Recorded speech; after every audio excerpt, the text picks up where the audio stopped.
Pardon me if I read instead of remember some important facts about where I'm walking today. Minus, I'm afraid, Sir Barkalot.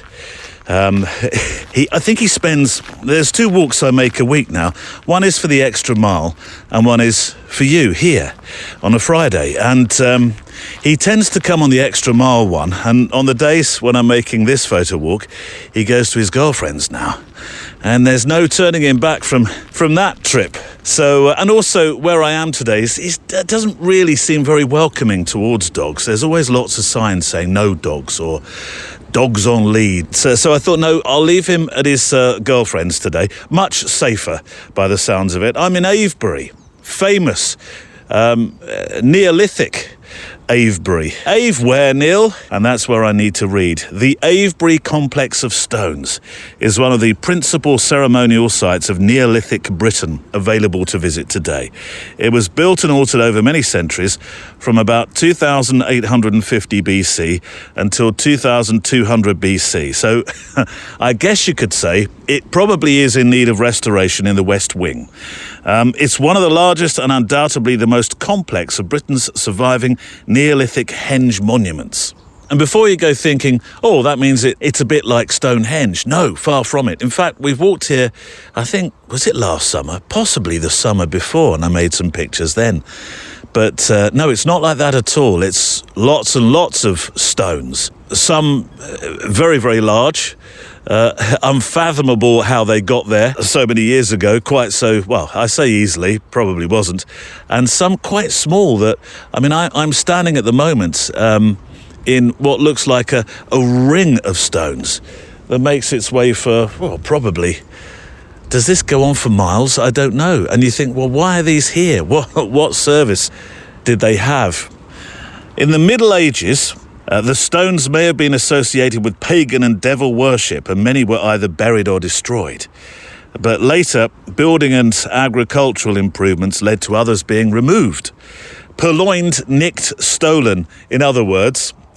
You'll find them in houses everywhere around here. Excuse me, sir, where'd you get those stones? Oh, nowhere, officer of the state, as he pushes a stone weighing 50 tons with his left leg just out of sight into his shed, where he's going to break it into 1,000 pieces later to make his cottage. Today, Avebury, along with Stonehenge, because that's about half an hour just over that way, I can't see where you're pointing, that way, is designated a World Heritage Site and thus can charge £376.50 for each half hour you stay in the car park. I should make a picture, shouldn't I? I'm using the Ricoh today and also the X100V, and I'm going to mix up my pictures, and it's not a competition or some sort of pixel peeping thing, but I wonder if you can tell the difference between the 2 cameras. Here we go. So Ricoh to start with, f4, 100 ISO. Let's get some pictures of these stones. Oh, look, the sun's come out a bit. There we go. Perfect. A scene setter, a sketchbooker to start the walk. The Photo Walk is brought to you by mpb.com. Quality used photo and video kit. Buy, sell, trade, create at mpb.com. I have to say, some of these trees here look as old as the stones. Clearly they're not, I know, but oh, look at this wonderful, complex root system, which is, I don't know, is this a single tree, or is this 2? Is it 3? Is it 4? It's difficult to tell. Let me get a picture, and I'll pop this on the show page. There we go.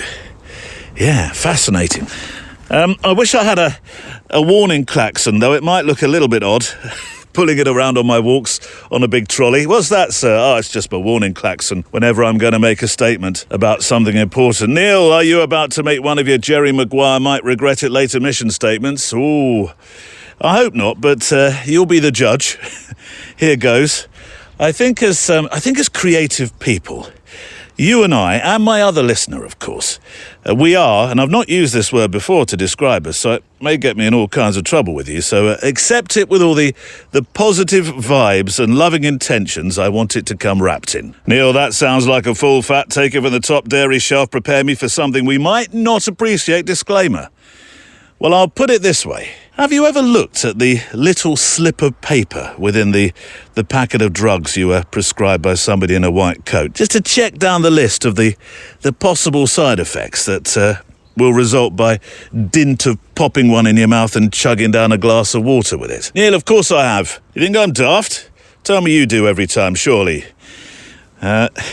I am sure, by the way, these introductions are becoming more talk show monologue-like every time I note my thoughts down on a piece of paper. I digress, sorry. So my analogy or metaphor of that slip in your pill packet, or instructions as my mum used to call them, same word that she'd use actually for the flavours in a box of chocolates. Have you got the instructions?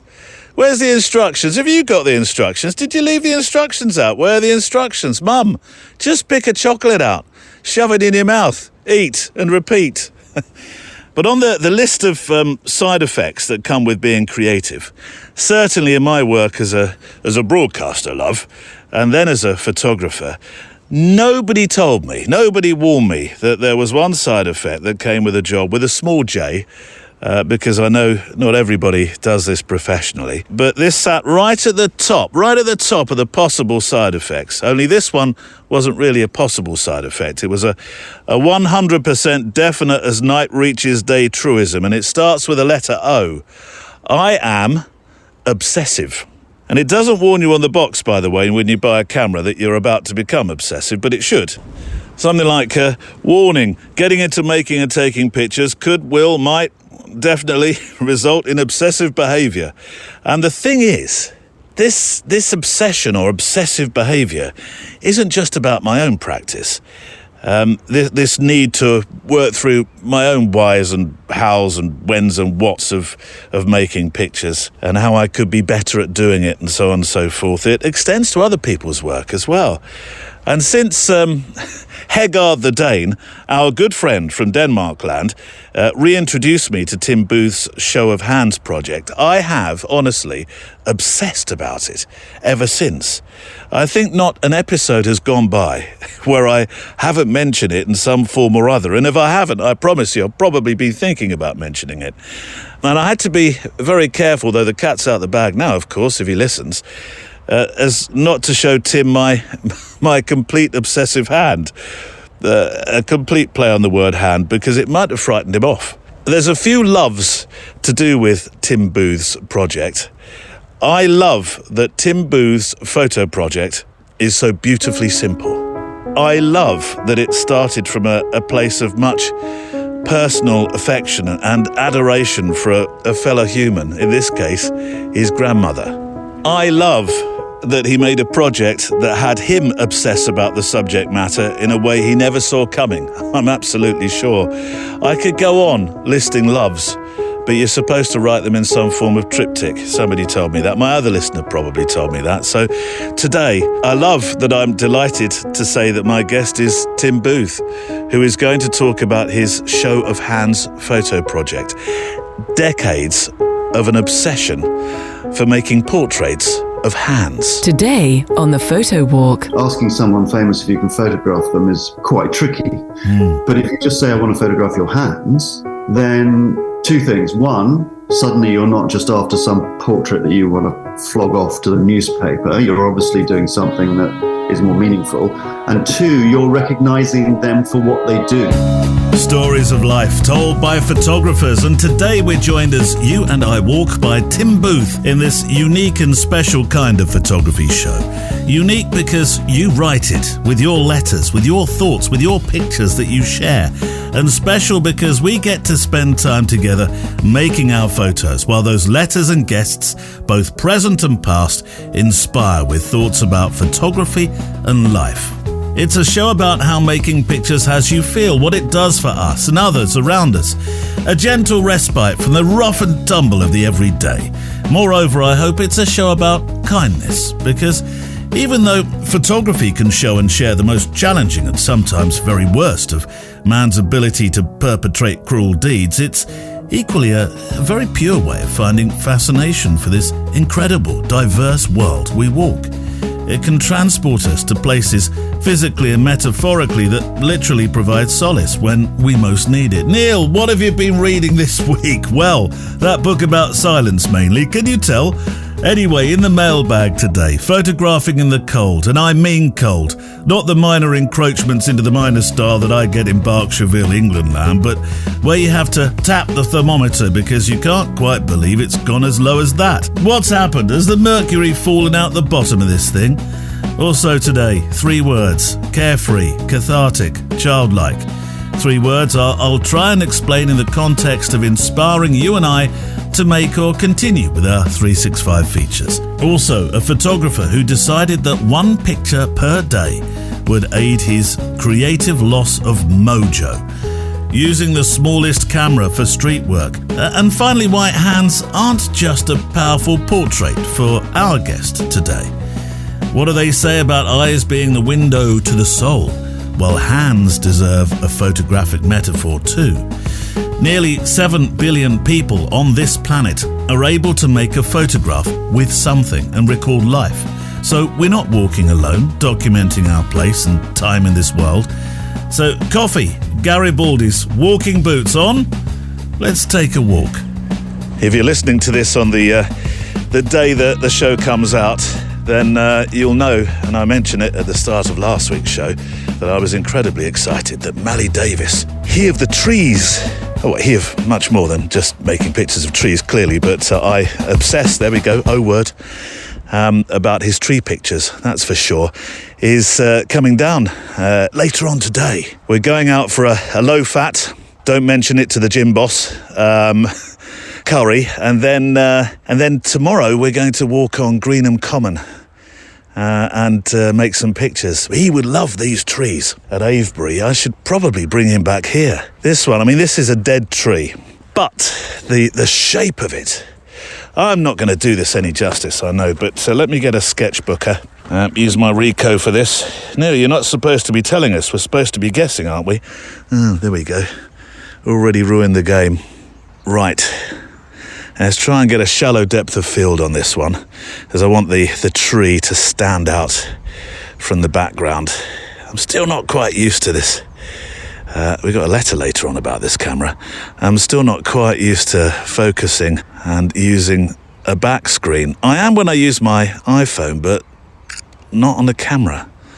So I have to take several pictures because I'm not trusting my focus on it. Another one of those. What wonderful weaving texture in that tree. Oh, I bet that could tell some stories. That's for sure. Right, pick up your letters. Before we start, thank you for sharing the show last week, which I think was you, wasn't it? I'm sure it was. It had your hallmark. It really did. We had the biggest publishing day download figure, you try saying that quickly over and over, we've ever had. When I looked in the evening at the listening figures, I almost spat out my shouldn't really eat before bedtime double Gloucester cheese and small tasty, if not a little too salty for me, don't tell my personal trainer Ritz biscuits. Neil, personal trainer? Oh, that's 2 mentions now. You've changed. Have you turned into the Kardashians? No, not at all. I certainly couldn't afford a personal trainer. It's a bit of a skill swapping exercise with a small e. I don't actually call him a personal trainer to his face. I've actually started calling him my tailor because I figure I might be a couple of sizes smaller. My suit size will be by the time we go on holiday this year. He's a tailor, not a personal trainer. Different kind of language. I feel less pressurized. Anyway, thank you. I really appreciate those that did share the show. And could I be totally rude and hope that you might do the same this week? Because I really want to share, here we go, obsession alert, klaxon, bring in the trolley. I really want to share Tim's work in this project, which was finished quite a while ago, but people are still fascinated by it. And there's a new project that we'll talk about as well. But I really would like to get that out to a wider audience. So yes, if you can go to the show page today on photowalk.show, find the episode, the latest episode, this one, the Tim Booth one, that you're listening to now, and then copy that website address, pop it in Twitter, Facebook, or various other socials that are available, and share away. That would be very much appreciated. So anyway, thank you. One more thank you. Any more thank yous, Neil? No, that's enough now.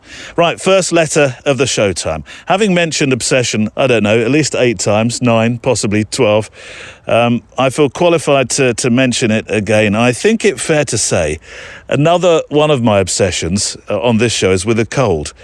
I reckon if you were to make a medley of the mentions that I've made over the last few years of walking in slightly cold weather, it would sound something like this. I cannot feel my hand. Oh, so cold today. Look, the wind blowing in the microphone. Can you hear? Oh, I forgot my gloves. It's cold. Cold. It's so cold today, I'm not even sure the camera's going to work. It's not cold. This is freezing. Sounds like you've had too much time on your hands, Neil, to go and find that lot this week. Yes, maybe. There are 2 versions of cold. The cold I say is cold, and the cold my guests report back where changing a film can actually give you proper I'm going outside, I might be sometime, dangerous levels of frostbite. And Kaylee Kelly Mitchell, who seems to get a mention every time I reference sub-0 degrees, and usually at the start of every single winter programme, has sent me some pictures from her homeland, Canada land, which had me reaching for the thermostat to turn it up. At least I would have done, Kelly, if only for the fact heating costs the GDP of a reasonably large state these days. But yeah, these pictures of yours in the first letter of the show today, which I will put on the show page, of course, they do actually make me feel cold, and that is the sign of a good photograph, isn't it? That you can smell it and you can feel it. And in your case, yes, I feel the cold, definitely. Creatively warm, physically chilly. I love them, particularly the one that's it's doused in irony. It's an artist's shop which has sunshine stickers. In memory now, I think they were to the left and the right of the frame, but you can't really see them properly because of the snowfall. So all that sort of sunny artisan thing that's going on, enveloped by the snow. You've captured it perfectly, and what feels like it could be a monochrome picture of snow falling in a kind of a township parkland, just has a couple of leaves. If you look at the picture carefully, a couple of leaves, and they're sort of autumnal almost. And then the person on the sidewalk who cuts a very, very lonely, cold figure walking against the snow. Terrific pictures, really, and I've popped them on the show page today. Good morning, Neil, writes Kelly. Well, my plan for a nice coffee and a wander with a friend went a little sideways today. It had snowed overnight, but when we stepped out, we thought, the sun is at least trying to shine. So a nice wander, some pictures, what's not to like? We went into Rosso's for a good, strong, hot coffee and something tasty to eat. And by the time we came out, the world had changed. And this is what was happening. It's always fun to play in the snow, but boy, what a mess. I had a good foot of snow to shovel when I got home from work that evening. -10, but in the wind and the shade, at least -55, which is not what Kelly said, to be fair. The -55 bit. -10 is correct. But why let reality get in the way of a good embellished story, I always say. So, Kelly, your pictures are on the show page today. Keep wrapped up warm. And, thank you for the video as well, which came complete with a large white snow rabbit scampering across the scene as if it were placed. Kelly, did you place that snow rabbit there? Right, inspiration. I don't want to sound like I'm pouring cold water on your temperatures in Canada, Kelly, though I know you've had it far more extreme than -10, haven't you?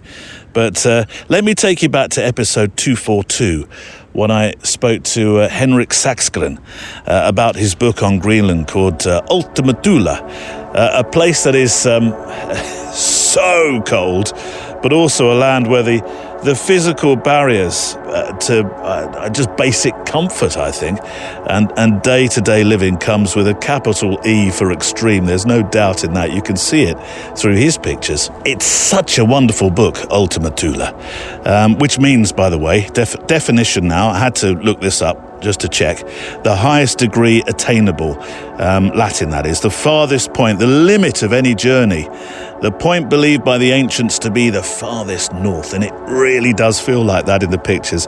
I have the book, and it's a proper blow-by-blow account of living in a place which, for the most of us, would be sub-manageable, never mind sub-0 degrees.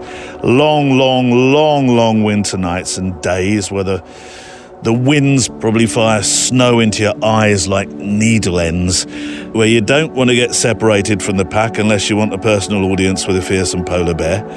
And in one part of our conversation, he talked about hunting, did Henrik, the realities of hunting, the gruesome realities at times. This is not a book for the faint-hearted, by the way. It's a way of life in Greenland, and some might say it's somewhat more genuine than popping down Tesco, other supermarkets are available, and buying the frozen produce that you haven't had to personally toil to gather. It's quite the story, but when, and this is another thing that I was fascinated to hear when Henrik discussed it with me, because the book has been an absolute success, and the shows, the exhibitions he's had have been equally a success. But originally, he was quite frustrated because gallery owners were turning it down because it was just far too graphic. They weren't quite ready for a story that showed more than simply beautiful white vistas and imposing frozen seascapes. There was a museum's director who would like to show the work, but he was afraid that animal activists would come and destroy his museum. And I was disillusioned because of that, you can understand. I really wanted to exhibit my work abroad. And my good friend, Sebastião Salgado, when I'm in Paris, I always live in his house because we are very close friends. And we talked about that. And he said, Henrik, you have to take one more year where you go up there and show it's exactly as hard for people to live there as it is for animals. And that was the reason I started to ask for people who have lost parts of the body to frostbites and things like that, to show that it was as hard to be a human as to be an animal. Henrik Saxgren, and I will link to the show where I talked with him about Ultima Thule. Not bad, eh? Being able to say, when I stay in Paris, I just pop in with my friend Mr. Salgado. Not bad at all. Can you even begin to imagine the fascinating conversation between these two, Henrik Saxgren and Sebastião Salgado? It would be a program of its own, wouldn't it? Hey, not just a program, a series. Now, there is an idea. I don't want to be self-absorbed, and I mention this only because I have a few more 365 mails to read over the next few weeks. When I focused on the idea of a 365 a couple of weeks ago, I decided to take part in it and actually make my own. And it started on the date of our 365th episode, which was 2 episodes ago, if you're doing this in order, that is. But my own experience, and I thought I would share this with you because I'm almost 2 weeks into it now, has been, well, there's 3 words really, which I have noted down. I did note some thoughts on this. So it's not as free form as it might sound, but I noted 3 words down. My experience so far has been truly cathartic, carefree and childlike. 3 C's. And I'll tell you why I've chosen those particular words. And I do have a letter about 365s, which I will read to you in a moment. A 3-6 what, Neil? I've only just joined the podcast. Oh, right. Well, maybe I should explain briefly. 365 is 365 pictures. You make one every single day for a year. The idea, the purists would say it has to be a picture made on the same day that it's published, which sounds like a disclaimer, and perhaps it is, because I think it's very likely that occasionally, and I have already once stepped to a situation where I published a picture I made the day before. I suppose within a 24-hour period, I'm likely to fall into that a few more times. But yes, the purists would say you post on the same day that you make it. Although I think if you're making a photograph every single day, and even if you are one day behind sometimes, it doesn't matter. And equally, I've posted 3 pictures one day. The idea is that I started on the 365th episode, which isn't the 1st of January. And most people start on the 1st of January for this project, I think. It seems anyway. But by posting a few extras here and there, I might actually catch up. And it will be as if I did start on the 1st of January. I've got a feeling it might go that way. So that's what a 365 is. So why has it been those 3 C's to me? Well, cathartic. Now, I know cathartic is usually a word associated with stronger purgative reasons, but I found that it is a release. It's almost like I'm exploring more with my eyes, which sounds strange because as a photographer, somebody who's really obsessed in photography, you would have thought that I would be scanning the world with my eyes all the time, 24/7. Well, the hours I'm awake. But no, it's not always been like that. It's not. But I have begun exploring far more with my eyes because every day, every scene seems to be a project. But it's a project not of lots of pictures where you feel quite pressured to I've got to make 5 or 6 or 7 for this. And we've had projects like that, of course, as part of our assignments. But no, a project of one picture. And so that's why I say cathartic. It's like a diary as well. I mean, yesterday I went early doors litter picking with Sam. And started making pictures of the left behind, which actually could be a project all of its own. But that's what I mean about catharsis, carefree. So if you're thinking about making a 365, if that episode we had a couple of weeks ago has got you thinking, I wouldn't mind having a go at that myself. And I'll come to where you post it in just a moment. But carefree, it might seem an obvious word to use really in the context of talking about making stuff because you want to, because that's what carefree means really, isn't it? But I mean, you don't have to think too hard or even feel you need to have a reason for taking or making a picture. Let me explain what I mean by that, because I think I'm doing a terrible job. There's a website called note to self, make sure that you link to this on the show page today. It's called The Daily Nice. And it features the photographs of Jason Evans. Now, I've tried to contact Jason on a few occasions now, and haven't managed to get him onto the show. But I won't stop trying because I so love his project. It's an easy website to remember. It's thedailynice.com, and it features just one picture every day. I suppose in some respects it's a 365, isn't it? No, in many respects, in all respects, it's far more than that. It must be in its thousands by now. And Jason treats this as now what's the word he uses? I'm sure it's enthusiasm. Is it enthusiasm? Enthusiasm for seeing, or is it for looking? You can tell I go to this site often, but not often enough to remember the words, but it's something like that. Every single day he shows a picture of something that essentially makes him smile. So he's full of wonder, is Jason. And that's what I mean about carefree. That's what I mean about this 365. You can be carefree. The pictures don't need to. I think some of mine have actually almost referred back thematically to the day before, so soon into the project. And I'm not sure that's a conscious thing or not. It doesn't matter if it is, and it really doesn't matter if it's not. Carefree. And then childlike, which I suppose could be it's a cousin of cathartic and carefree.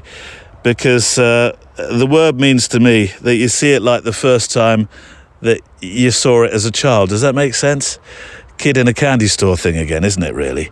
Where all the world is a stage, and we could all do, couldn't we, with a bit of childlike wonder sometimes, which actually plays into the post I made was it Tuesday or Wednesday? I'm going to use it as the PS in today's show. It's a poster that was sent to me, and I want to read those words as a PS at the end of today's show. So there we go. There's my 3 C's: childlike, carefree, and cathartic. And a letter which is also about the 365 comes from Jerry Anderson. Jerry with a J, that is, not with a G, before you start saying, hang on, Neil, that Jerry, no need to say that. This is a different Jerry Anderson. Greetings, says Jerry, from the snow-covered Great Plains of North Dakota land. Staying on the theme of snow, it seems, Jerry. The current conversations about 365 photo projects recall to me what might be the grandfather of all picture-a-day work, a fantastic body of work by the Minnesota photographer Jim Brandenburg. I will admit, to my shame, that I hadn't heard of Jim Brandenburg before you sent me this letter. So thank you so much for that. I believe Brandenburg, says Jerry, to be one of the most accomplished and prolific wildlife and natural history photographers in the world. He freelanced for the National Geo for a number of years before he became a contract photographer in 1978.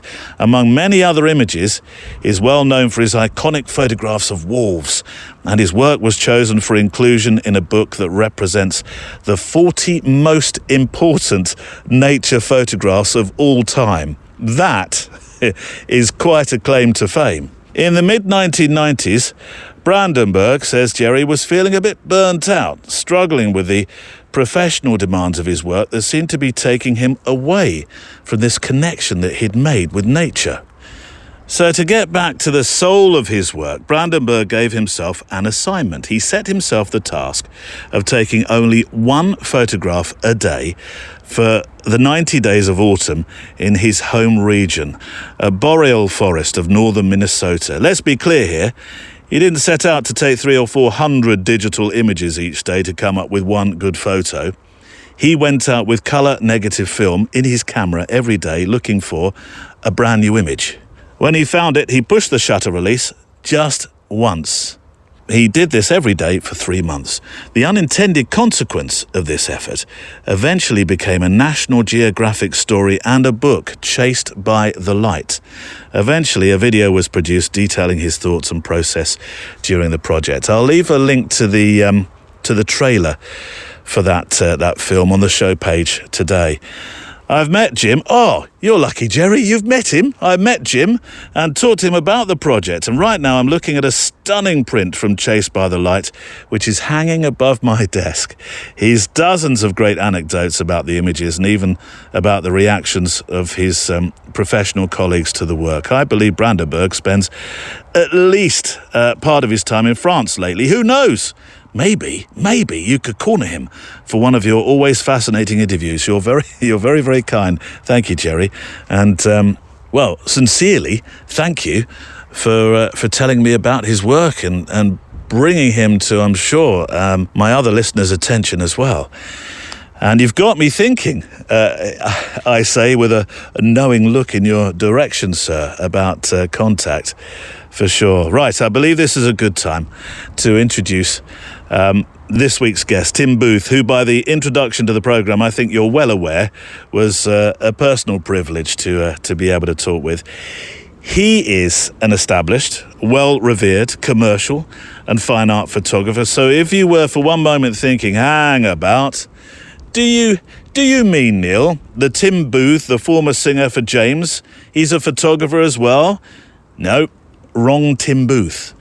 And just in case you might be confusing Tim Booth's show of hands with another musically flavoured show of hands, if you've been Googling this stuff while I've been talking, well, we'll address that in the next few moments as well. John Lennon said, though I did have to Google this to remind myself exactly of what it was he said in the right order, life is what happens to you when you're busy making other plans. And I think this is one of those kinds of stories. I'm going to talk mostly about the Show of Hands project whilst understanding Tim has a multitude of other works. It's one of those moments where I'm hoping I'm leaving myself open to having another conversation with him. His latest one, Circus, we will talk about. But I love a story where you wake up in the morning expecting one thing, special or otherwise, and you go to bed dreaming of another. But this time, otherwise isn't part of that language, because you can only think of the special. This is the first part of my conversation, both parts, of course, you'll hear today, with the photographer, Tim Booth. Just so you don't get confused if you Google Show of Hands, it is the title of your excellent book and project, Tim, but also an excellent folk duo. Two chaps, Steve and Phil, very nice. I think you know them, don't you? I do, yes. Yeah. Is it Steve or Phil that you're more familiar with, or the both? I mean, they do appear in the project. Yeah, both of them. Steve, I suppose, I got in touch with them. I was probably about halfway through my project when I suddenly became aware that there was a band of the same name and that they were local to me. So, so I got in touch with Steve fairly shortly after that, and then we met up. Were they delighted to share the title with you? They were. I was slightly, because I was sort of thinking, if you're a band and you've been around for a long time and it's your name, yeah, that, you know, you kind of feel like you own it, although Show of Hands is an expression as old as time. But yeah, no, they were totally cool about it. But then, you know, they're fairly chill people. Yeah, I think they are. Have you been to see them play? You must have done. Yeah, I've seen them a couple of times. And actually, when I launched the book, they came along to the launch and played. So fantastic! Great. Oh, brilliant! Yeah. Many photographers work up to living the dream. You started living the dream day one, I think, with your photography. You got a ticket to ride, you took your camera on tour around Europe, and that was it. You were sold on photography. Or is it not quite as simple as that? Well, it is fairly. I mean, my grandfather used to bore us stupid when I was little every time we went to see him, because he worked in Sri Lanka, Ceylon at the time, on a tea plantation, and used to travel a lot and take loads of old Kodachrome slides and then showed them to us. Yeah. And so we used to sit through his interminable slideshows. But actually what happened is it really made me want to travel, and it really made me want to take pictures. And my dad had an old camera that he let me use. So I was kind of into it quite young anyway. And it was only really when I started sort of backpacking on my own that I just started to experiment and do it myself. You know, working every Saturday to save up money to buy my first SLR, and then shooting as much as I could afford to process. Where was that moment where it melded, where the dream and what you loved doing and saving for the SLRs became the living? Well, I went to see Patrick Litchfield, who played cricket with my uncle or something weird. I can't remember what the connection was. And I went to see him because I thought, well, I really want to be a photographer. I was only 17 at the time. I didn't really want to go to university at all. I just wanted to go and do photography. And he said, whatever you do, go to university, because it's really difficult to make a living as a photographer. So I kind of thought, well, I respected the guy. So I went, but I only lasted a year. And I think by the time I'd gone to see him, so I was probably 17, 18, that was when I really thought this could be a job. I could actually do this for a living. And I think that's when it really kicked in. Well, I have shared the personally abridged story of why the Hands project started and how, but I'd like to hear it from you, really, because it will inevitably sound far better coming from you. The thing that got me immediately about this project was that things happen when you're least expecting them. Nobody thought that you'd take such an interest in Grandma's Hands that it would eventually become all this. But I won't say any more because I have a habit of doing a spoiler. I'll let you do it. Well, it's a very simple story. I was driving past my grandmother's house, so I popped in to say hello, and I had my camera with me because I always have a camera with me. And it was spring, so we were sitting outside in her garden chatting. And while we were chatting, she always used to sit with her hands resting on her stick in front of her on the garden bench. And she had very, very arthritic hands.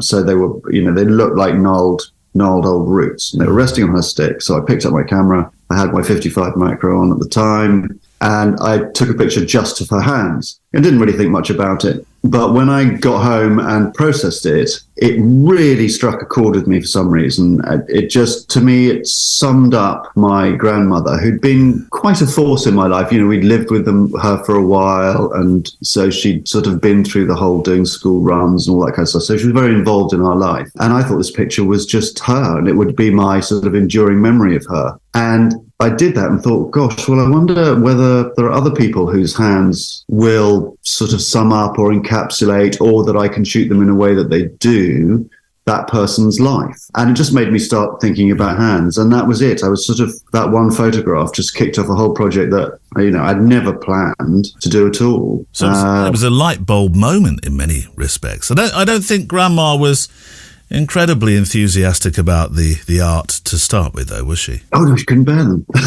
She wasn't a great fan of her hands. I think if you got very, very arthritic hands, you're probably not that into them. So she didn't like the picture at all. She wasn't anti the project, but she didn't really want her hands to be the starting point. But, they were. And I just sort of said, well, I was a teenager, so you're incredibly selfish in those days. And so I just said, well, this is it, Granny. That's you. Yeah, you have to. Yeah. What do people say when you took the project to them and said, well, I've got this idea. I don't want to photograph you. I do, but I want to photograph your hands. I'm not interested in your face as such.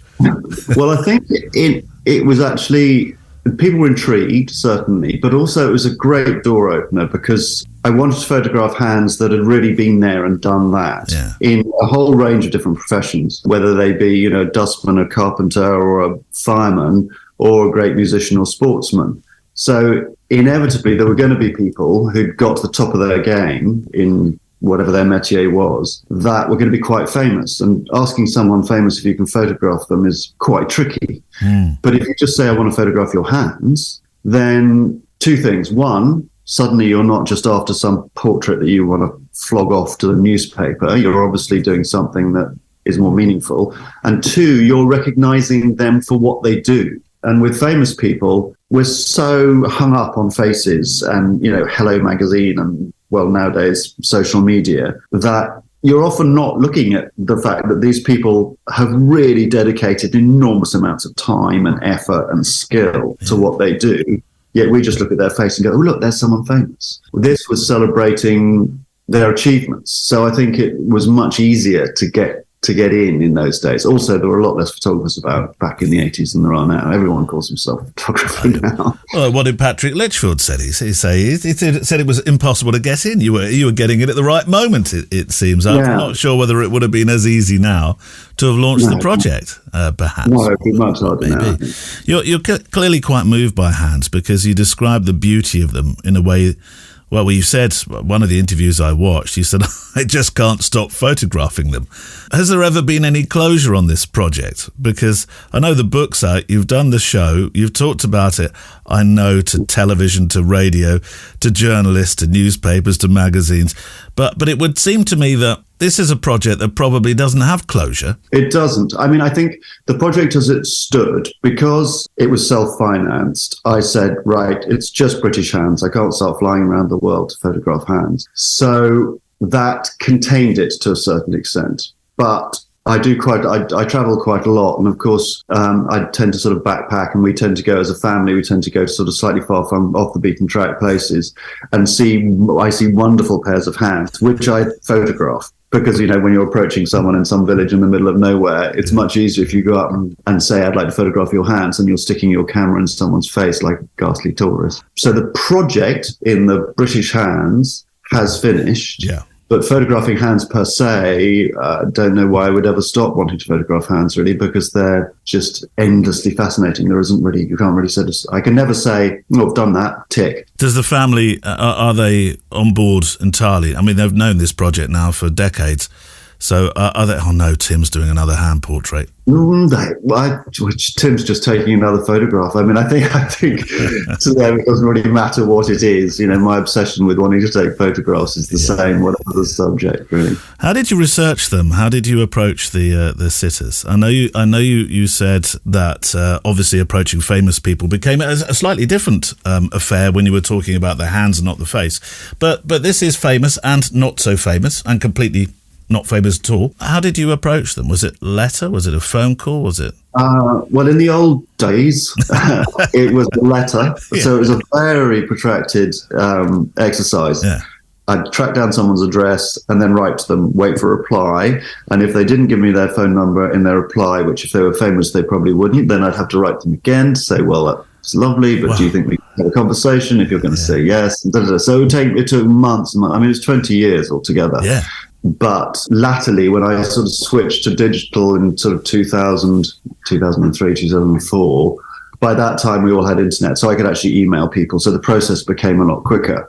But finding them was down to really the 7 degrees of separation. It was just asking everybody, do you know somebody who knows somebody who knows somebody who knows this person? Or does anybody know, like milkmaid? Trying to find a milkmaid was really hard, but I eventually got my local paper to run an ad saying, is there anybody in the area who knows a milkmaid? So it was, mostly word of mouth. Who was the, I'm working from memory now, I should have the picture in front of me, I apologise for that. I hope I can remember. Here's a test. Who was the sitter that could, what was it, she could listen through her hands? Who was that? Evelyn Glennie. Yes. And yeah, that was one of the ones. So in the early days, one of the ways I got the famous people was saying, I'll only be with you for 20 minutes. Yeah. Shoot one roll of film, daylight, no kit, nothing to sort of disturb you. And that was one of the ones where I wish I'd had a bit longer. I mean, I'd like the picture, but I'd love to have shot lots of different variations of the same thing. She's an amazing woman. Yeah. Amazing. Yeah. You create these, I mean, they're beautifully textured, contrasty portraits. And they are portraits. They're hands, but they're portraits, aren't they? They're very much portraits. I'm not sure I've ever managed to get that across, because I got in touch with the National Portrait Gallery because I said, I've got this collection of portraits. What did they say? They just wrote back saying, no faces, no portraits. Well, that's an interesting point, isn't it? Because as the project has gained momentum across 2 decades and had copious amounts of attention, have people changed their mind? Did they understand it more? I don't think so. I think I'm with you. I think they're very different portraits, because I think the definition of portrait is a portrayal of someone. I don't think it needs to have their face in it. But, you're talking about the art world, talking about people who got a very defined idea about what things are. They love pigeonholes. Yeah. People have tried to pigeonhole me as a hand photographer, which I think is ludicrous. But because I think if you're a photographer, you're a photographer. Yeah. What you rather like telling an artist that they can only paint boats. Yeah. But yes, I'm not sure it's got through that they're portraits. But then, I am looking just from my own little blinkered corner of Dorset. So, well, I'm going to pick out an obvious one. I loved Nick Mason's picture, probably because I'm a Pink Floyd fan anyway. Those hands can tell a story or three, can't they? But they did look a little like it just drained the sump oil of his VW Beetle. The thing with hands, Nick's one I had to do quite quickly on a fire escape outside a studio in London. No, really? Yeah. Okay. But she had about 3 or 4 fire escape shots because I'd started shooting. I used to shoot with Tri-X. I shot that first one with my grandmother with Tri-X, which I always pushed. So I wanted to keep the the grainy, contrasty look right across the series. So when I switched to digital, I just shot in a way that was going to emulate Tri-X as much as possible. But with digital, and when I was processing in Lightroom, I had to basically emulate what I'd done on film. And in the darkroom, I'd be using multi-grade papers, so I could really pick up as much texture as possible. You obviously don't have multi-grade papers in Lightroom, so I tended to use a lot of blue filtration, which does make the skin, does bring out a lot of texture, brings out the blemishes, really punches out hairs and creases. Because when you're shooting a raw file, everything's sort of fairly plain and flat. I had to sort of step back and go, okay, I need to make this film and push up the contrast. And it's also partly to do with the lighting, but I shot them all in natural light. So I tended to try and pick sunny days, which I would normally shy well away from in pretty much any sort of photography. Yeah. But actually, when you're shooting hands, if you use reflected light in sunny days, then you can really get into the pores and into the texture. Isn't that fascinating? Because when you look at, not all the pictures, but a fair few, I think, that's got to be a studio. Black background, beautifully lit, maybe with a snoot, and you're saying, no, not that way at all. No, all natural light. All natural light. I carried around a large piece of black velvet, but really sucky black velvet, that really... Yeah, you get lost in it. Yeah. and then just cut a hole in the middle of it. And then I'd sort of have a couple of bulldog clips, clip it up to whatever I could, and then they'd stick their hands through it. Fantastic. And then I'd obviously always shoot in the shade, but use quite bright reflectors to punch the light in onto the hands. So that, a lot of them do look quite studio-y, but they're all natural light. Well, you're in there. Your hands are, of course. Yeah. Nick Mason, mentioned a moment ago, had his drumsticks. You chose a particular camera. Was there a reason you were photographed with a Rolleiflex? Yeah, well, it was my dad's old Rolleiflex. Ah. He dropped it in Aden Harbour back in 1950 or something, and paid a local kid to dive down and fish it out, and he just rinsed it out under the hotel tap. So it was slightly leaky, but I'd taken it on an expedition I went on in Africa and got these fabulous results from it. And I just thought, well, because that was connection with my father, one of his old cameras that he'd let me use, I just thought it would be quite, and obviously it's a beautiful thing.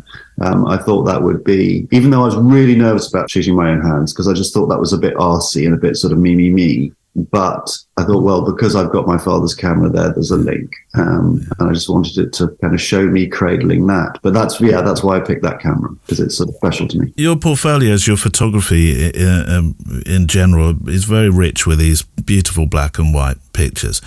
What is it about that form of imagery for you? I think quite a lot of it's habit, because when I started, it was much cheaper to process my own black and white than to get some E6 and take it to Metro and get it clipped and, all that kind of stuff. And then I just had trannies, and what am I going to do with them? How am I going to print those? So I did black and white because it was cheaper and easier. And much as I've obviously shot colour commercially, and there are something, I was out shooting murmurating starlings last night, and I shot those in colour.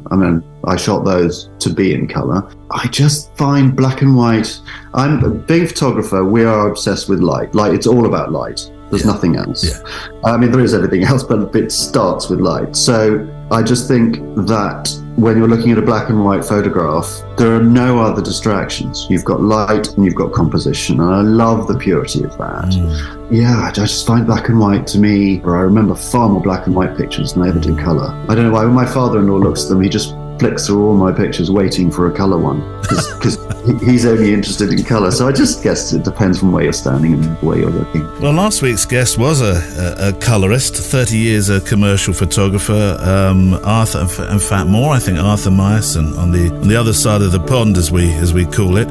I mentioned to him that his commercial work could so easily be his personal work and vice versa, that there seemed to be sort of a fuzzy line. He was quite delighted by that. I think that was... I was going to say, that's a great thing to some say to a photographer. But it feels, and I'm going to say the same to you, it does feel like that with you. I'm thinking, well, what's commercial, what's personal? Would that be a fair assumption? Yes. Every photographer wants to be hired to shoot the way they shoot. Yeah. One of the things when you're starting out that's so dispiriting about commercial photography is someone saying, can you take a picture of this beer bottle or whatever it is, but we want it to look like this. So you're just like a plumber fixing a leak. You're not, there's no art in it. Whereas, nowadays I'm getting on a bit, so I tend to be asked to shoot. If I'm being given a commercial shoot, they're saying, we want you to shoot the way you shoot, but can you shoot this? So yes, in that case, then that all fits. But I've done loads of commercial shoots which you wouldn't know I'd shot it at all. It's because it's not me, it's them saying, we just need a picture of this thing. And Tim Booth returns shortly. And actually in the second part, we offered you the chance, well, if you're in the Facebook group, that was, to ask a few questions. We didn't give you long, actually, only a night or so to think of some questions, but we have got some, and Tim faced questions that you've asked, or you wanted to ask him, and I think I'd like to do that again. Now, I want to get a picture. I've mentioned Mally already. Second mention, Mally. If you're listening to this as you're driving down, drive carefully. But this is... look at these trees. There's one there, there's two there. I might try and get the two. Let me put should I put a script down on one of these ancient stones? It seems like I shouldn't really. I'm not sure. I don't know. It's a bit like, don't walk on gravestones. I'll put it there. Right. They cut a very lonely figure on on the horizon. So I'm going to have a lot of sky, and peaked early with that shutter then, and not much land, and just these lonely trees in the bottom third. Shutter speed 1400. Oh, F2's not right. Let's go to 5.6. Okay, that's going to change things, isn't it? ISO 160, shutter speed 210, 5.6, and there we go. Another one. Oh, there's a bit of rain. Oh, a dab of rain coming into the lens. We've had all seasons. Had some of the photos will look entirely different. They'll be like I took them on a different day. I had very much, it was a bleu sky this morning, and then the sun came out about half an hour ago and illuminated this. It does feel like an asteroid belt of stones. It's fascinating. There are many different stories, aren't there, and beliefs as to why and what the stones are about, who brought them, why they were here, what their purpose was. But this is like an asteroid belt.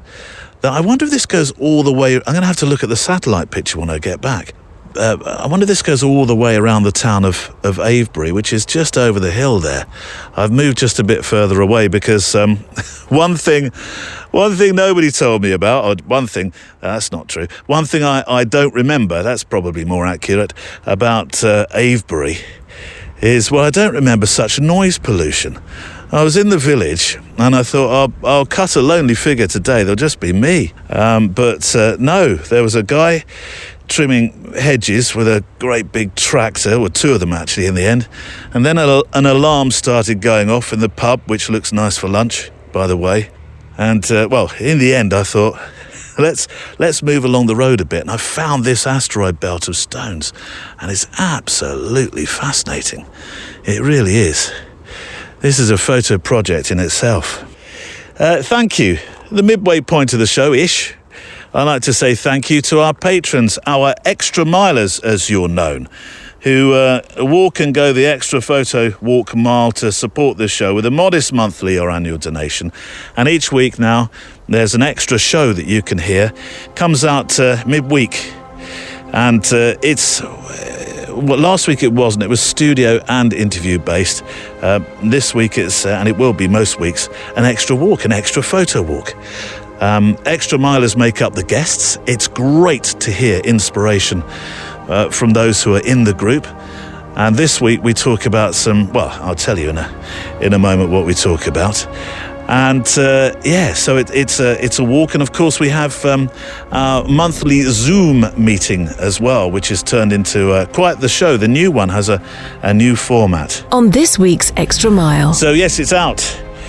This week's Extra Mile is number 22, and it's about travelling to far-off lands that you never thought you might, but you do because you have a camera. I just like the movement of travel. I'm one of these people that enjoys airports, and I enjoy train stations, just watching people and just the physical movement of moving through a country. There's just something that sort of grabs you about it. I know some people don't like it, but I love the whole process of it. Lynn Fraser is my guest. She picks questions as well from our roll of 12, 4 answers to questions about what making pictures means to us, including where she might time travel to make a special photo story. My grandparents owned a greyhound stadium in the northeast of England, right, which I have very, very vague recollections of from maybe when I was about 5.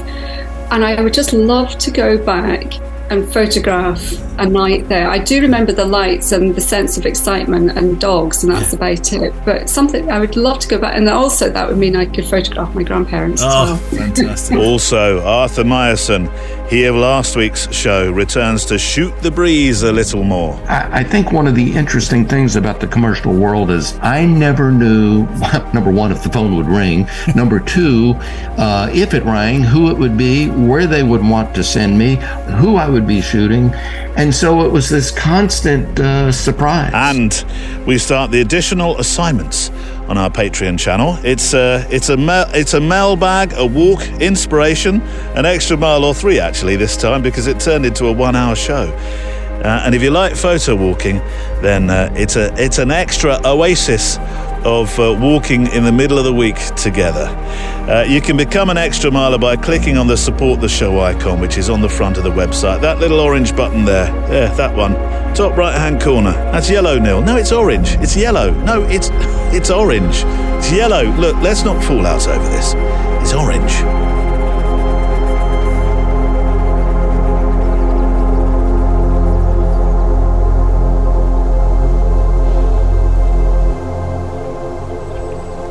I've been making pictures of stones, and as you know, I'm fascinated by this array of Neolithic stones here. It makes no sense as to what they did, why they're here, and why they're scattered in such a style. It really does look like an asteroid belt. But I've come across an old. Well, this is it must have been like the border to some land here. It's somebody put, it doesn't seem right that you should put gate hinges into a rock of such historical value. I'm sure the English Heritage wouldn't be so keen on this. But I'm fascinated by things like this. I often come across things in the countryside like this that are old walls or old gates, old entrances, which are no longer. And you think, I wonder when the last time in history this was used. Let's try and get a picture of this. Right, okay. Gate hinge picture. Gallery worthy, I'm sure. Sketchbook image. Right. Where were we? You were talking about gates, Neil.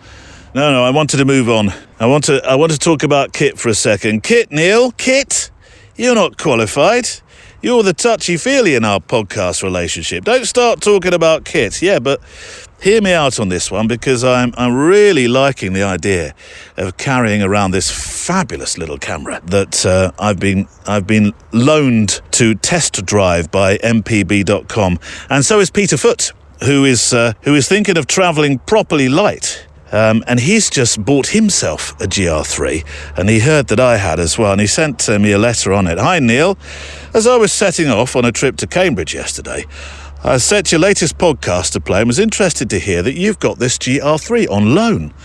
My trip to Cambridge was to test drive my own recently purchased GR3, so I'm looking forward to hearing what you think of it. Well, I think so far you've probably gathered it's going to be very difficult for me to give it back. Oh, I don't know, this could be an expensive feature. That wasn't the point of doing this.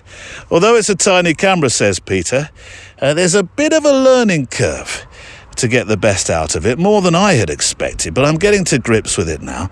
The attraction, though, is the physical size. Yes, it's tiny, which means it's the only truly pocketable EDC camera with a decent-sized sensor that I'm aware of. Now, what does EDC mean? I'm looking at you over my glasses now. EDC, anybody? Hands up at the back. Stop looking out the window. That's not going to answer the question. I'd have been a great teacher. EDC. Everyday carry, or some people say everyday camera. A lot of the stuff on the internet will talk about the camera not having a viewfinder, and I've talked about this, I know, and it's strange using a camera a bit like the way you use your phone.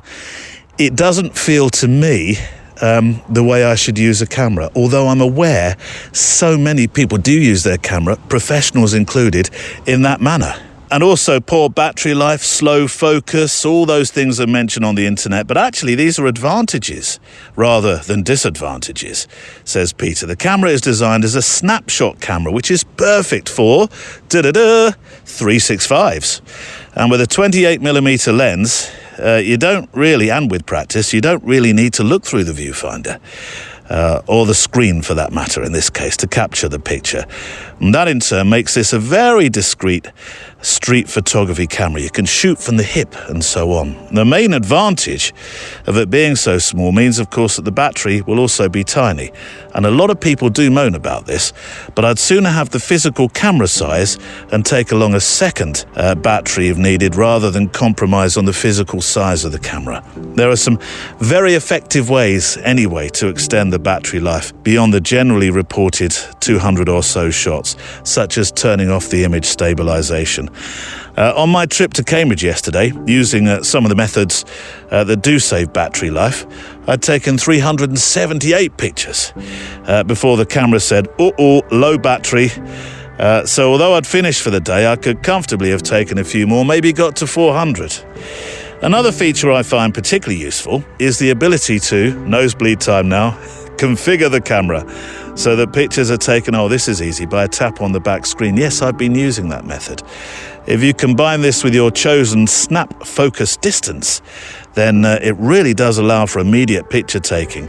And coupled with a narrow aperture, good depth of field, it's perfect, as they would say, for street photography. In case you're wondering, I'm not paid by or in any contact with Ricoh. I just wanted to counter some of the negative stuff you might read about on YouTube and so on, and point out that the camera is actually excelling in many regards. Best wishes from Peter. My experience is that I'm loving it. And as I did mention this last week, didn't I? I've slept since then, who knows? The internal memory, that saved me a lot of heartache that first time I took it out. So, yes, most of my pictures this month are from this tiny camera. I am going to write something about it, and there will be a place on the website for it. I have been promising a very good friend some thoughts about a tripod and you know who you are now. You're looking at me, I know you are, and a particular camera bag. This is from months ago, and I had intended over the winter, and where are we now? February, and I'm talking about winter as in going into November. I'd intended to start my page on kit. We're not really a kit-focused show, I know, but kit is part of what we use to make our pictures. So I do intend to have a section for that on the website. I am writing it, I promise. You know who you are, I promise I am. But a lot of freedom with this camera. It is going to be very difficult to hand this one back. And thank you. Lots of thank yous today to mpb.com for loaning me this terrific, magical, wonderful, small, pocketable camera. For quality used and inspected photo and video kit with a 6-month guarantee upon what you buy, visit mpb.com. I'm heading back toward the pub. The road. Lunch calls. Now, when I take Barney with me, he's very good actually in a restaurant. I know that the pub restaurants in particular are getting much better. They're much more dog friendly than ever they were, and it's nice to reward that trust that they give with a dog just sitting there and taking it easy. I've had my walk, I'm okay. I'll lie here for a little while. Bring me a bowl of water. Have you got some dog biscuits on the bar there? Yeah, don't mind if I do. He's not with me today, but I'll tell him how good it was when I get back. Right, Facebook. If you haven't joined yet, I know not everybody is a big fan of the Book of Face, but if you are on Facebook, we do have a Facebook group. Now, we have a page which is mainly used for publicising the shows that have gone before, but the group is where we hang out and share pictures, share stories, share advice. All we ask from you, which seems a little ironic in that the assignment of which I'm about to mention was called Untitled and didn't want any text. Yes, I did see that. But all we do ask in the Facebook group is that you do give us a little context to the pictures and the stories that you're posting, so it doesn't become one of those groups. There are many groups where people just post and run, so sort of, I suppose, a pictorial mic drop. And we do like you to leave a little context as to why you made your pictures. That's all we ask. Doesn't have to be War and Peace. Just a few words, a couple of paras, or a long para, a couple of sentences or a long para, one of two. But the Facebook group has grown in size, and if you'd like to join us, and I do take some of the stories, I've done it over the last couple of weeks, that are in the Facebook group, and I use them on the show as well. So I do keep my beady eye out, even if I might not comment as much sometimes as other times. I do keep my beady eye out. So join us. Or another way you can send your stories in is by email, stories@photowalk.show, stories@photowalk.show. 2,500 pixels wide, please, with your pictures. If you can't resize them, don't worry, I'll do the heavy lifting for you. Just send me them via, I don't know, Dropbox, WeTransfer, or if there's not too many, just a few through the email's fine, and I'll make sure they're resized for the show page, because it's nice to share those pictures and then also share your Instagram addresses or Vero, of course, and indeed your website, your blogs or Flickrs, so that we can go and have a further look at your work as well. Assignment, yes. It is the first Friday of the month, so it means there's a brand new assignment. Last month's I'm leaving open for just a few more days because we started a little bit because of the Christmas break and New Year break. We started a little bit later into the month. So you've got, should we give you another week? Yeah. Another week to get those final pictures in for the previous assignment. And we'll have a new assignment coming up. And then I will issue the famous, not so famous flask. We'll go to one of the entries from last month's, one of the ones that's made my eyebrows raise. So onwards to this month, Arthur Meyerson is setting it, who's made some of the most iconic Coke adverts, yes, but equally his personal work. Oh, it's just incredible. And it shows a most definite love affair with photography and colour, however you spell that word.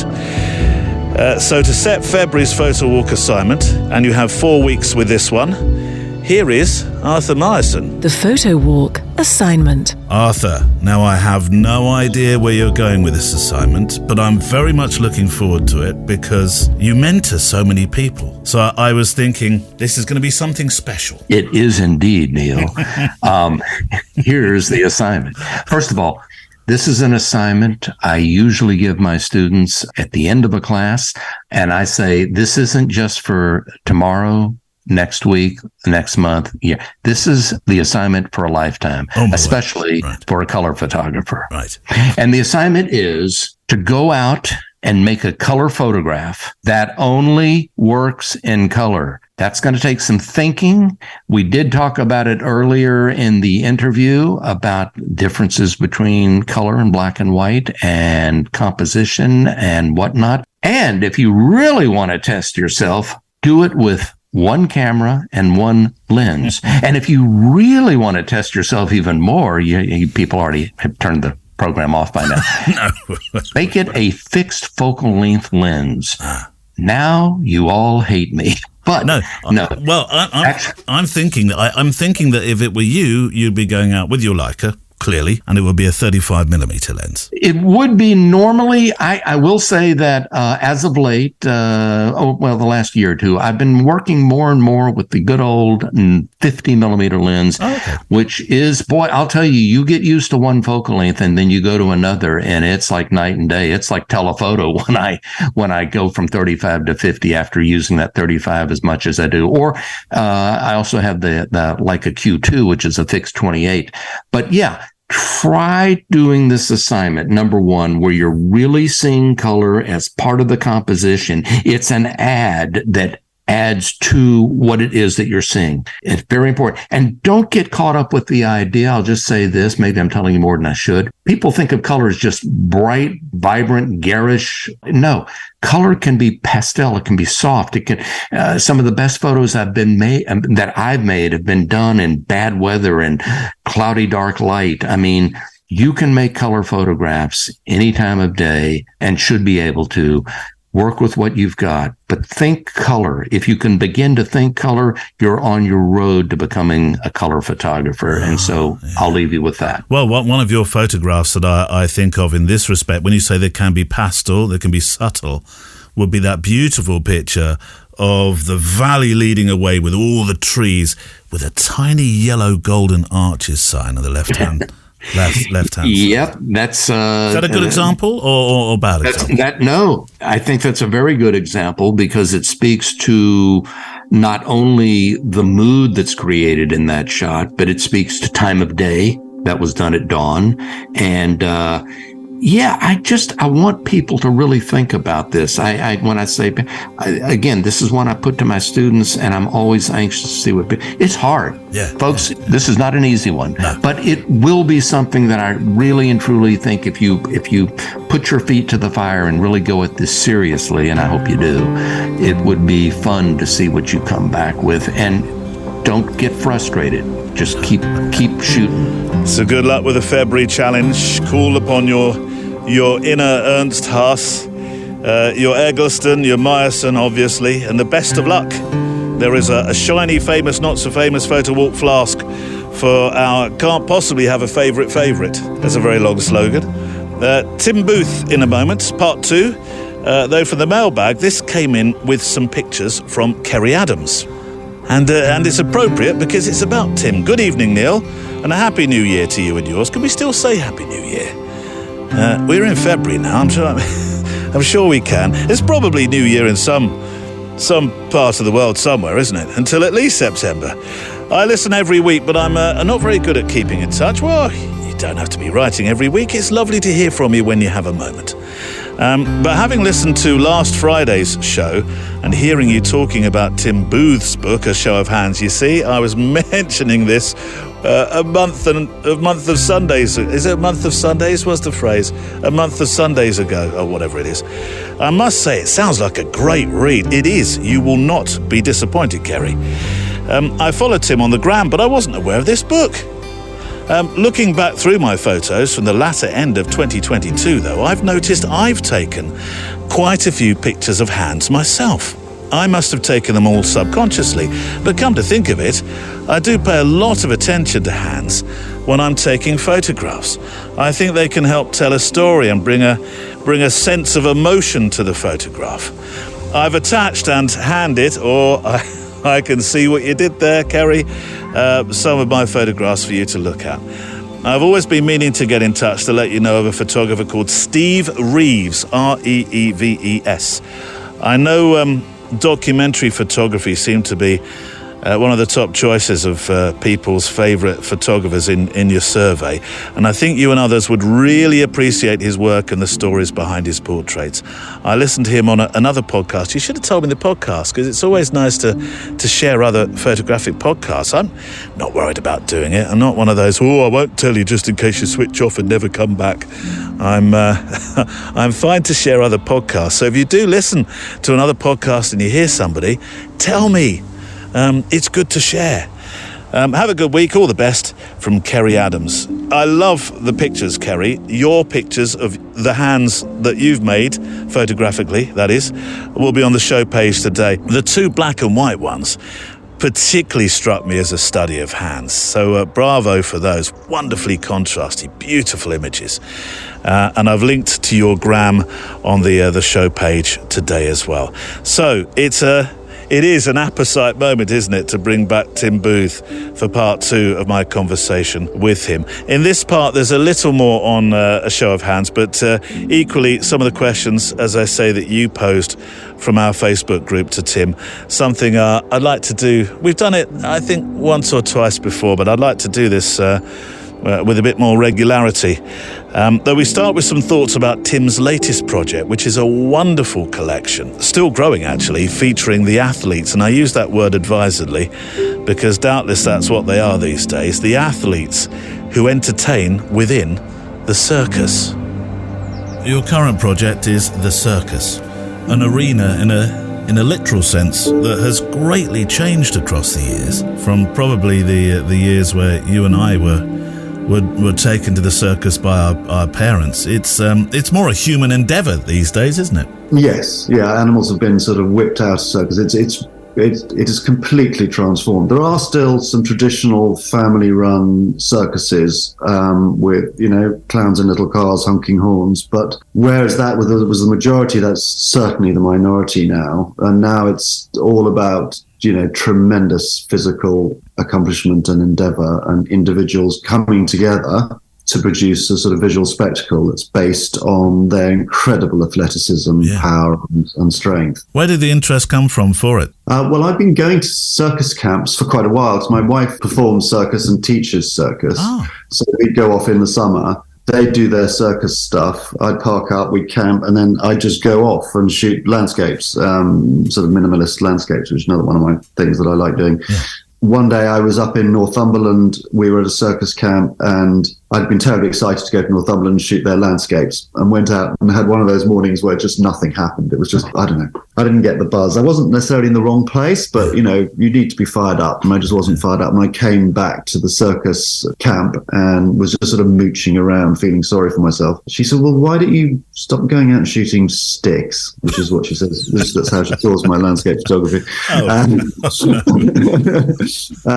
don't you photograph some of these people? Yeah. So I thought, well, I've got nothing better to do. But because we were in a place where there was sort of interesting landscapes, I thought, well, I'll take some of those people, I'll compromise and put them in the landscape. Yeah. And that's kind of how it started. I just took a couple, and then I thought, oh, gosh, this is good. I really like this. And kept going. There's more use of, well, there is use of additional lighting in this series, isn't there? Yes. I didn't, there are no, the Hands project had sort of 4 very, very specific restrictions on it, because I just thought it was going to get too broad. Yeah. Whereas this one, I've only got one goal really, and that's to try and capture moments with individuals that are powerful and show how much, that show that circus has changed really. Yeah. So I've used lights. I've shot in the studio. I've taken studio lights outside. Makes my life a lot easier. If I was just shooting in natural light for this project, it would probably take me another 20 years. I love the simplicity, again, though, of these low-key shots.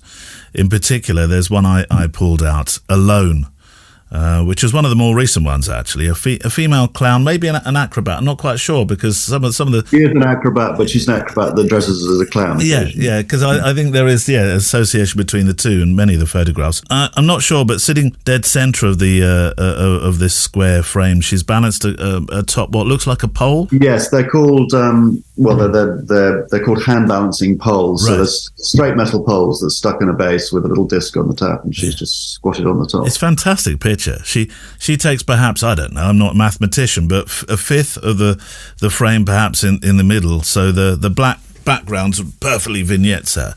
Was the posing and the ideas for this project a collaboration between you and the performers, or were you, in effect, if you don't mind me using it, the ringmaster for the project? No, it's very much collaboration. When we start shooting, I'm very keen. I don't always get it, but I'm very keen for them to give me their feedback, their ideas, because they'll know far more about their particular skill set than I will, and what's possible and what isn't. And then we just got to find a way of making it all work, making the shape work. But they're all inherently minimal, really, or most of them inherently minimal, because I just like stripping out. I've always liked to strip out as much as I can from a picture, so we really are just focusing on one thing without any distractions. We've been talking of late about subtraction, and there's a lot of that. I mean, you've said, as your wife cruelly says, sticks to represent your landscape photography, which you and I know is not true, and I'm sure she knows that at heart as well.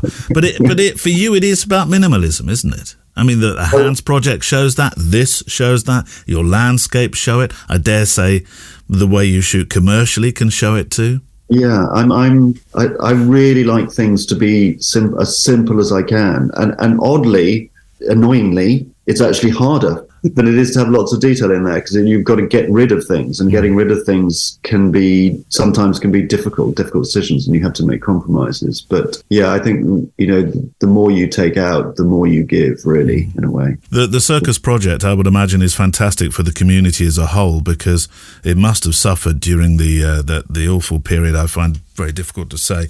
But during the pandemic, of course, no audiences for a start. No, I mean, they all really struggled, and not just financially, I think, because if you're a performer, your raison d'etre, apart from wanting to do the thing for yourself, is very much to get a reaction. But I mean, this happened in theatre and music and in anything where you're relying on other people's reaction to what you do. Yeah. It was easy for photographers. All we had to do is stick something up on the internet. We didn't have to actually, we don't need an audience. But we do need an audience, but we don't need a physical audience. So, yeah, I think it was very tough on them. Yeah. Right, some questions from our faithful listenership. I'm going to start with Lars Hegaard, who I believe you two have been in touch. I think I'm not sure. He's your most faithful fan in Denmark, I think. Yeah, he bought a book from me, and then just sort of started a little chat stream, which was really nice, because it's you very rarely, when people buy books or prints, you kind of, they buy it and then they go away. You don't really hear from them. So it's very nice to get chat and feedback and find out what people are doing. A question about portraiture. Do you decide on a particular expression or image based on the person's profession before meeting or first meeting the person you portray? Do you set a pose based on the sitter's gestures and personality? Or is it more fluid? Is this face or hands? Well, let's split it into two, because I think it works for both, doesn't it? Okay, so hands, very much so. I will, rather like the circus things, I'll draw, God, I'm terrible at drawing hands, but I will have a primary idea of exactly what I want to do, and I will draw it. So I've got something to show the sitter. If I'm photographing someone's face, then it's all off my toes. So it's all, until I get there, until I see the light that we're going to be working with, and indeed what they really look like and what they look like through the camera, which is never the same as what they look like in the flesh, then I'm there to photograph their face, not to say what I think their face should look like. Yeah.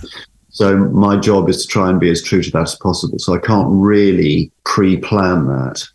So no, I don't get people to, and I don't think I try and get their faces to reflect their job or their pose to reflect their job, unless the commission, for instance, is them being a carpenter, them being a pastry chef, or whatever it happens to be. I remember talking to Charlie Clift about this, and he said, well, it's quite awkward when somebody says, here's a politician, make them look serious, because it's for the front page of the front cover of a magazine, and that's an awkward moment, isn't it? Because you can't say to a politician, well, look serious then. No, you can't.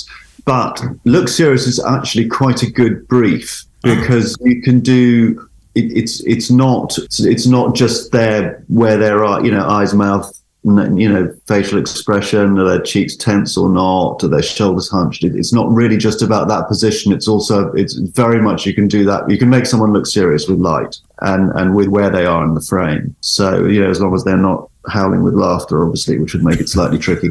That's actually quite serious, is quite a good brief. The only time that's difficult, if it's someone like kind of Ed Miliband or anyone who's got a slightly comical, funny face that looks like they're about to smile the whole time, then it becomes trickier. Are you a communicator when you're in a session, or are you more like a Joseph Karsh, minimalist in terms of what you say to them? I'm probably more Karsh. I wish I wasn't. I wish I was better. I can be very, very precise with the circus people in direction and telling exactly what I want them to do. But when I'm actually physically shooting, unless I'm saying, you need to move this bit, or that bit, I tend to be quite quiet, and then I'll stop shooting, go over to them, show them what they've got, and then I'll be quite chatty. But in the process of actual shooting, I don't really talk. I can't talk because I'm thinking too much. Lars had another question. Is it easier to show your hands than to show your real face? In other words, do people find it as intimidating to have a portrait taken of their hands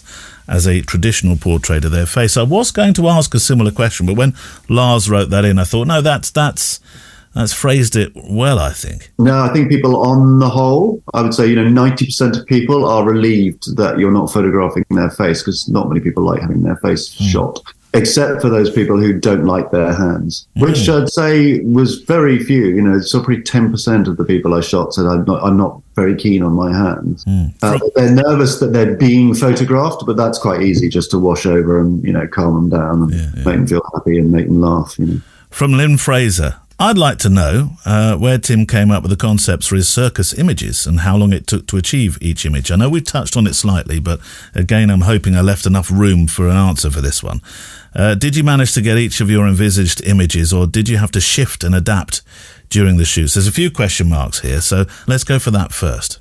Okay. Well, I think we sort of established where it started. Yes. But in terms of, so I've got a very fixed idea of what I want, and my first goal is to try and get that. Yeah. But especially if I'm shooting outside, it's always about adaptation. any photographer really, unless you're in a very, very restricted studio environment, you've got to be flexible, not just because of the conditions, but also because of the person you're photographing. You don't know how they're going to react. You don't really know how they're going to move, or even if they're going to be good enough. So you've got to be able to adapt and move and change your mind and realize that you were wrong about something and be cool with that. It's a bit like, I always think of photography in a way, a bit like, did you ever watch Butch Cassidy and the Sundance I Kid? did, yeah, a long time ago, goodness. And I can't remember which one it was, but they were trying to shoot cans. Right. And they couldn't hit them. And then one of them said, "Can I move?" And he walked away and spun round and shot it first time. What he couldn't do is just aim carefully and fire. Yeah. And photography is a bit like that. You've got to be able to move. Other questions that Lynn asked, was there one that was, there's a fair few that you could probably answer with, but was there one particular most difficult shot that was incredibly hard to achieve? Well, there was no, actually. I was going to say there was one which was potentially going to be a complete disaster, but it was one of those things where when you're taking a photograph, you're obviously thinking about, composition, light, if it's people, their position within it, wind direction, where you're going to be. There are a lot, you're juggling a lot of different things. Yeah. I don't think there are any that were a real headache. So as photography, that's what you do, is you solve problems the whole time, especially in the studio, because kit's a nightmare. So I don't think there were any where I was sort of having to solve more problems than you normally do have to solve when you're taking. Dennis Lee had a couple of questions. His first, one, he says he asks himself all the time as a photographer, where is that line between art and commissioned work? For Tim, I'm not sure there's even a line, but I'm guessing, I'm interested in knowing how you keep the creative personal energy going when shooting for a client, not letting yourself get swayed towards something that might be a little safer. Again, we kind of started to travel within that question. But I think that's a bit more, I think he's asked something a bit more specific. Yeah, no, it's a really good question, because I want to take the blame and stick it firmly on the clients, because it is down to the client. Because what happens is when you get the first call, like, we really like your pictures, we love the way you work, we want you to do this way. They then spend the next few weeks prior to the shoot saying completely the opposite. Yeah. So you've got to make a decision at some point. Do I go with their first approach and just ignore all the crap that they're dumping on me about, well, it's got to be like this, and it's got to be like that, and it's got to be and where's the label, and just do what I do, because that's the thing I know how to do. Yeah. Or do I go safe? And I have certainly fallen in the safe camp before a few times, and I've noticed that they're not that happy when I've gone safe, but at the time of shooting, they're terribly happy. And afterwards, because they kind of think, I wish we just let him do it, the way he wants to do it. It's why I'm not a massive fan of commercial work, depending on the client. I mean, I had a lovely one the other day from the E&O doing a poster for them, where they basically said, we want this kind of picture, off you go, and do what you do. So I just did what I did, and it was perfect, and it was great. They loved it, I loved it, and it was fine. But, those clients are quite rare. In the 80s, everyone just said, well, do what you want to do. Whereas nowadays, budgets and too many people worried about their jobs, it does make it difficult. It does make it difficult. I feel like adding a bonus question in here for Dennis. Just a few words. Creative directors, discuss. Well, I've met creative directors who are brilliant, who are cinematographers or photographers or lighting technicians, who've been fantastic and have been a great help to the whole process. I've met creative directors who really should be, writing recipe books or just doing something else, who've basically come up through the ranks, become a commercial director, thinking that the commercial director position is something you can grow into from working in advertising, as opposed to you need to be a creative first. Yeah. And then you might be able to become a creative director. But yeah, the ones that think they know what they're doing or want to sort of kind of be the photographer are a bloody nightmare. Steer well clear. Yeah. Well, you're honest.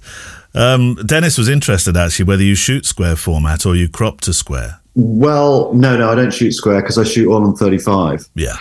So I've got my So my landscape and my mirrorless, when I'm shooting square, I shoot square. I shoot so that what I'm seeing is square. Yeah. With my other one, I just have to try and guess that I've shot it right for it to be square. I'm often wrong, oddly. You'd think it was simple, but I need the camera to show me square. Yeah. When it comes to working as, I think a lot of photographers enjoy this one-man band way of working. It's a very solitary occupation, actually. Well, no matter what genre you work in, do you take charge of everything from locations to lighting to crew, or do you like to work with a slight crew, or are you not really worried about that? No, it was so commercial you're talking. Yeah. It depends on the job, on the size of the job. I will definitely go with a crew if it's a job where I do not want to be the ringmaster, so to speak, using your term. I do not want to be the ringmaster on a shoot, because if I'm shooting, I want to be shooting. I don't want to be thinking, is the model warm enough? Is the hair right? Is the makeup right? Or whatever, is the product in the right place? Who's looking after the fire that's got to be in the background? Who's sorting out the parking? I don't want any of those distractions when I'm shooting. So on a commercial shoot, if it's reasonably large, I want to basically have only one job, which is to get the image. Yeah. Last week, we were talking about the why and the who of photography, why you make photographs, who they're for. What would your answer be? Let's take the why. Let's take the why before the who. Why? Because I've thought about this a lot, and I've never come up with a nice little snappy answer for you, I'm afraid. It feeds me. When it's interesting because I've been trying to get murmuration. I still haven't got one. I've been out the last 3 nights, and I'll just sort of keep going when the weather permits and while the starlings are still there, because I'm after a specific shot. And when I get that shot, it's just, no one else needs to see it. It's just like a personal goal. So much as anybody who produces any work of art, you want other people to like it. You want to get, it's nice to get recognition. You certainly want to be vindicated for bothering to do it. But I would carry on rather like someone who just needs to sketch, or someone who needs to cook or garden or whatever. I need to do it for me. I love it. There were 2 parts to this question. I think you've kind of done the why and the who there, all wrapped in one, haven't you? Yeah. It's for you. You photograph for you. I do, yeah. I love other people loving them, but I know that pretty much without exception, my favourite pictures are never everybody else's. They like the ones that err towards, Athena, whereas I like the ones that don't. Patrick Litchfield, when he gave you his one piece of advice, go to university. Yeah. I'm putting you in Litchfield's seat now. What's your one piece of advice? Do what you love. Do what you love. And then if you can't find a way of doing what you love, paying for you to do what you love, find something that you don't hate. That can help finance it, because trying to make a living as a photographer is bloody hard, and there are a lot easier ways of making money. But just don't sell yourself. If something moves you, it doesn't matter whether it's photography, food, art, whatever it happens to be. Just make sure you can apportion a chunk of your day, a chunk of your life to doing that, because we're not here very long, and to deny that or say, oh, well, I'll do it when I'm retired or whatever. You just don't wait. As long as you can get food on the table somehow, do what you love. Tim Booth, an absolute privilege to have been able to talk to him. You know that, and I do hope to speak with Tim again in the future. I'm ending this week's show with I'm next to one of the huge stones, Neolithic stones, and I want to give you an idea of the scale of them. So I've come next to the road, quite a busy road this part actually, and I'm going to make a picture of one of the stones. I want to give you an idea of the scale. I mean, it was human endeavour, wasn't it? We talked last week, we touched on it briefly, myself and Arthur, when we mentioned the photograph that he made, that very comical photograph. If you look back at last week's episode, you'll see the picture. It's one of the show pictures on the show page of Stonehenge. We joshed a little, I think, about the size of Stonehenge. He thought it was a lot smaller than it should be when he visited. Although, don't say that to any Neolithic labourer in those days. It wouldn't have all been labourers, would it? It would have been, I suppose, some form of slavery involved in the making of some of these henges. My history might not be right there, but nonetheless, difficult to transport tens, hundreds, thousands of tons of stones and put them in place. And this, I suppose, if you compare it to most of the stones at Stonehenge, is small in comparison, but it's still a wonder of human endeavour, of engineering of that period to have put it there. So I want to give it some scale, and a way of doing that is by putting people in a picture. But I don't really have a lot of people around today. I don't feel like I can go and ask somebody, would you stand there, please? I want to make a picture of the scale of this stone. 2 years ago, pretty sure it was 2 years, I made a picture of one of these stones, maybe this one, with sheep all around it, which did give it scale, and possibly traffic in the background as well. I remember it being a far sunnier day. But today, I neither have the luxury of humans or sheep to give it scale, so I'm going to use traffic, and there's a lot of it, as you can hear. So it may not be this picture that I'm making now that features, because I want to try and wait for something like a bus or a motorcycle, a cyclist, something like that. I'm going to use a neutral density filter. I'm going to use my X100V for this. I know there's an ND filter before Peter writes a letter on the Ricoh GR3. I haven't figured that part out yet, so I'm going to use my X100V for a moment, if I may. Is that okay with you? Yeah, that's fine, Neil. Okay. So 15th is good for showing movement of vehicles, and I'm able to handhold reasonably well at a 15th. And I'm going to set up an ISO of 250. I'm shooting at f4 neutral density filter. Actually, let's pop that ISO down to 160 because it's quite bright still, and wait for a vehicle to go by. Pre-focus on the stone, because the stone's what I want in focus, not the vehicle. The vehicle's going to be moving. Here we go. That was moving quite quickly. Hello, did you know there's a speed limit? Here's another one. Here we go. All cars at the moment. I will keep making some pictures. I'll pop up one on the show page, and hopefully I'll have got the vehicle that I really wanted. So for links to Tim, to Henrik and other photographers you've heard about or from today, socials and the websites mentioned, go to today's show page, which is episode 367 on photowalk.show, or you can follow the link in the podcast player app. It will also take you there. Most podcast players have the ability to transport you to a website through the app itself. Our play-out song today, right.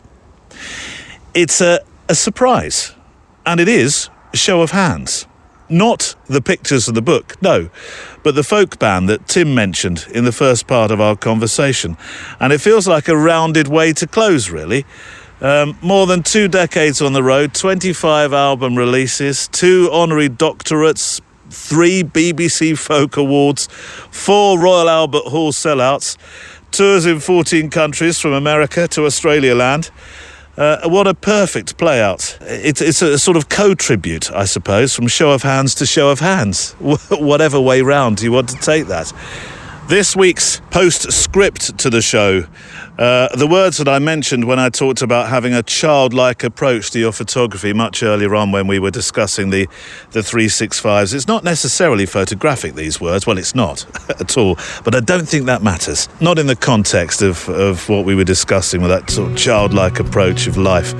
I'm hoping you may smile when you hear the sentiment at least. And it is, whatever you do today, do it with the confidence of a 4-year-old in a Batman t-shirt. I was 17 in a painted caravan where I went to get my fortune told.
There is no clockwork in the stars.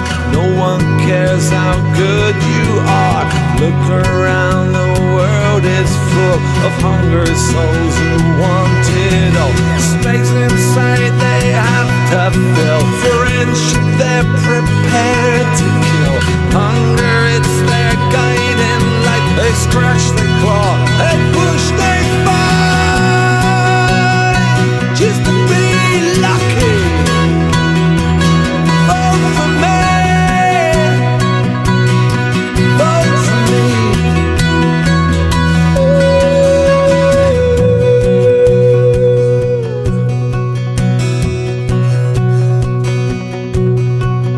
Now I come so far. People ask for clues, saying, how have you found the peace you've earned? It was one night in a bar. A young man on the move asked me, what's the one thing that you've learned? And I said, be smart or lucky. If you can't break the mold, break the road. 'Cause you will make friends or money. And if you would be king, be cruel, you better be cruel. So cruel, you have to be cruel. How much do you want the prize? Will you freely sacrifice pride in your integrity for fortune and celebrity?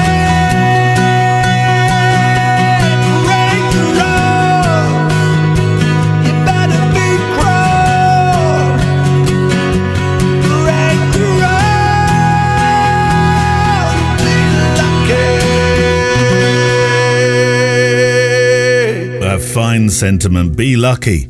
Show of hands, who are Phil Beer and Steve Knightley. And you know, I don't think it'll be the last we hear of them on this show. I'll link to them in the show notes, of course. And that's it for this week. My thanks to Tim Booth and all those who have taken part in today's show. If you'd like to send your pictures, your stories of where you are in the world, where you're making pictures, the adventures that you're taking, then write to me, please, via stories@photowalk.show. Stories@photowalk.show. If you're sending pictures and you can make them 2,500 pixels wide, please don't worry if not. As I always say, I'll do the heavy lifting for you. The Extra Mile is out, and a reminder that this week we talk travel and the adventures photography can bring. There's a little more from Arthur Meyerson, more mailbag, and the Extra Mile's own additional assignment, which is with you'll have to listen to find out. So go across now to hear that, or of course walk with me while you listen at the weekend, and see the link on the website if you'd like to become an Extra Miler. It's in the top right hand corner on photowalk.show. Final virtual fist bumps to Neil Ford, head of stuff that only works after he's given it a good kick. Emily Renier for your eyes in our Facebook group, and Andrea Gilpin, who is Chief of Staff on the Instagram and Ideas floor, to Artlist, to Epidemic for the music, and I look forward to photographing with you, hearing from you and talking with you next time. The Photo Walk is a Loading Zone production.